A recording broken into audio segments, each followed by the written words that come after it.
Bizarre Brain Comics.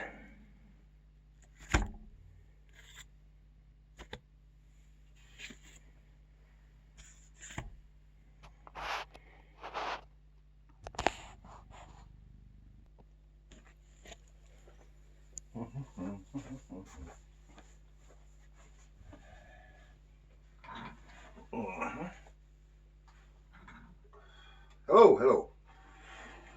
Gary here for Bizarre Brain Comics.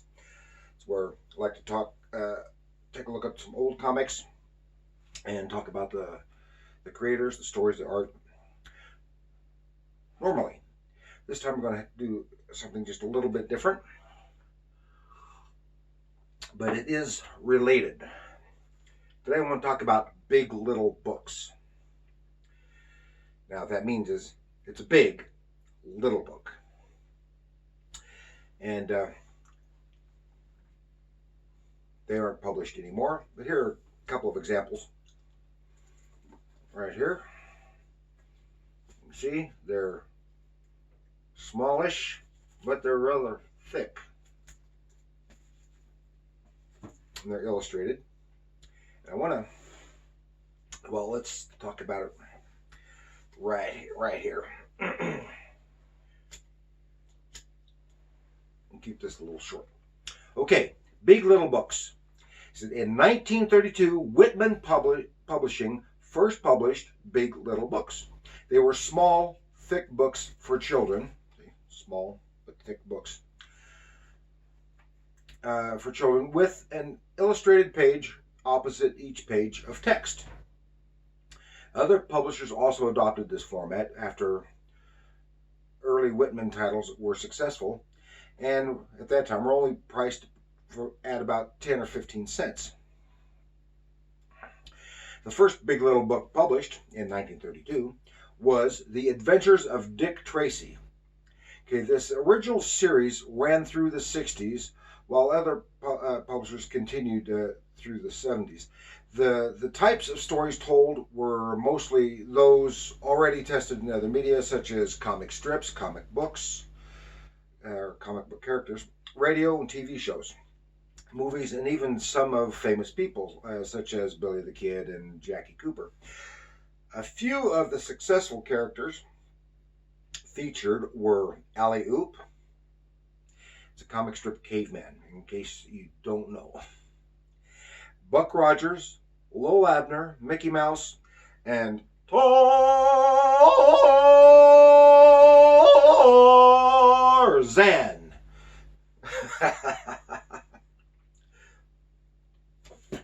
I only have a few big little books, but I like them. Wish I had more. Well, let's go take a little look at them. Get a little look at these big little books.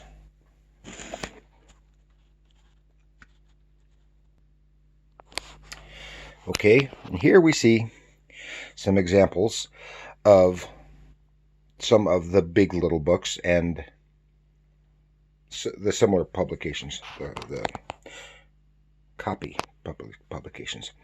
Okay, I said like in 32, these cover several decades. Like I said, I only have a few. And I think at one time I may have had a Dick Tracy big little book. But I'm not sure. Maybe I had only seen one and it was too expensive. Because now they are collectible, and they're fairly rare to come across. And when you do, they're usually pretty expensive for the genuine big little books. So like here I have two of them of Tarzan. The one on the right, In the Land of the Giant Apes, for example, was from 1949, I believe is what it said. And here it is, and this gives you an example of what it looked like, a page of text opposite an illustration. And in this case, it's usually an original story, fairly simple for younger readers, at least as far as writing is concerned, and then illustrated by various illustrators of various grades of competency. Like this one here, it was drawn by either Jesse Marsh or someone copying just the Jesse Marsh style, and I think that is common when it's something that is common. Like here is this one marked with a hyena, is from the 60s, and from the time when Russ Manning was drawing the Tarzan comic books. And it, at first glance, I like this because it's color. It looks like it's drawn by Russ Manning, but it's not. Don't credit the artist, but it's like it is not just copying Russ Manning's style, but often is, if I can find another one here, keep getting these. They're actual direct swipes of Russ Manning's drawings, which is one of the reasons why it looks so much like Russ Manning. And this, so that they were often done comic strips, comic books, like these. Down here we have the only one I have like this, and this is from the 50s. This is from the Buccaneers, which was a TV series in the 50s. And again, this was also genuine Russ Manning art, and he is credited in the front. This is from the 50s. This is before he had made a name for himself, because he started off professionally working for Whitman. And here, on the inside cover here, they say list some other big little books from other TV shows: Gunsmoke, Jim Bowie, The Buccaneers, that is the one I'm holding, Sir Lancelot, Wyatt Earp, and Andy Burnett, all popular TV series at the time. And then over here, these are from the 60s. Aquaman, Scourge of the Sea. You can see nice color illustrations. And again, the artist is uncredited. I don't know who that artist was. But the style of art is similar to the comics, Aquaman comics at the time, which was I can't remember. Jack Sparling, was it? I'm not positive. And then here's one of the Fantastic Four. And again, the artist is not credited, but you look in here and you'll find a better one. Maybe here's one, Fantastic Four in action. And at first glance, it looks like Jack Kirby, but it is someone imitating Jack Kirby's style. And again, looks like a lot of the images were direct swipes from of Jack Kirby. You see, it looks very Kirby-ish, but it's just off a little bit. And at the time those were published, it was they were both popular animated series. And this one here is also from about 49, and it's not actually a big little book. It is a companion book. They Whitman, also done by Whitman. They were known as New, Better Little Books. So while they were still publishing Big Little, they were also publishing Better Little, which is still the same concept. But instead of being opposite pages, they would have an illustration at the top and text at the bottom of the page. And it would be probably about, it was a little smaller, and it would probably be just about the same amount of text, but probably more illustrations. And again, this is Jesse Marsh looking art. Again, not credited. This went through a few hands before it got to me, and but it is an imitation of the Jesse Marsh style at the time. But these over here are not Big Little Books, but these are called Mobies. It's illustrated classic editions, and they're called Moby. You can see the whale here. Let's see if we can focus on, Moby Books, which is published by, what was the Waldman and Son Publishing, but they are the exact same concept. And these, of course, Treasure Island, Kidnapped, and 20,000 Leagues Under the Sea, are adaptations of, abridgments, rather, of the classic novels. And they had a whole series of these and other things, because I have had others from this publisher. I think it was this publisher before, stuff like Bugs Bunny and Yosemite Sam and that ilk.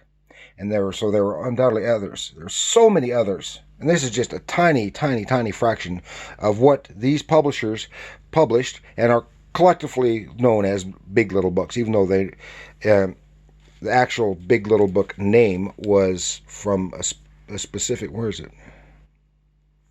Oh, right there. From a specific publisher.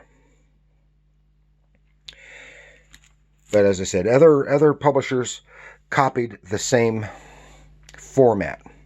And they are fun. They're fun to read, fun to look at the illustrations. I have to be real careful with these because they are old and fragile. And I kind of wish I had more. I always keep my eyes open for them, especially if they're not too expensive. I usually tend to find them at secondhand bookstores or that have older collectible type books, and or at antique shops, rather than at comic book stores, even though they are closely related to comics. I don't like that glare on that one. I can't get rid of it. And but if you find them, they can be worth getting and looking through. They are fun and interesting. The artists usually are regular comic book artists, like I think it was here in Treasure Island. Yeah, this, for example, this is drawn by, well, it's called the Pablo Marcos Studio. So Pablo Marcos himself probably didn't do a whole lot of drawing. It is his style, but he would have been working with assistants. And he is a well-known, he's a Filipino comic artist who's done a lot of American comics. Now these others are unknown to me, but you can see that this is very well illustrated, and I would say that this individual was probably a regular, at one time or another, comic artist, because he knows how to, I assume it's a he, could be she, knows how to draw this kind of material, this kind of stuff. 20,000 Leagues Under the Sea, this is also Pablo Marcos, I think. Yeah, Pablo Marcos Studio. And some really nice illustrations. And a fun read. And, of course, 20,000 Leagues Under the Sea is one of my favorite books. As well as, and Tarzan is one of my all-time favorites of anything. TV shows, books, movies, comics, you name it. If it's Tarzan, I love it. And then, of course, these are directly related to comic books, classic comic books. Classic Silver Age comics, and then the TV shows. Unfortunately, this is the only one I've got. Whitman had also published some other illustrated books, but those were for older readers than these. And so that's all I've got for these. I hope you enjoy it. They're good fun and interesting to look at, and just an interesting bit of nostalgia. So I hope you enjoyed it. Please like, share, subscribe, share with other people who might be interested in this stuff. Nostalgia, just people who are bibliophiles. It'd be fun. And remember, even though these aren't, comics are art, and so are Big Little Books.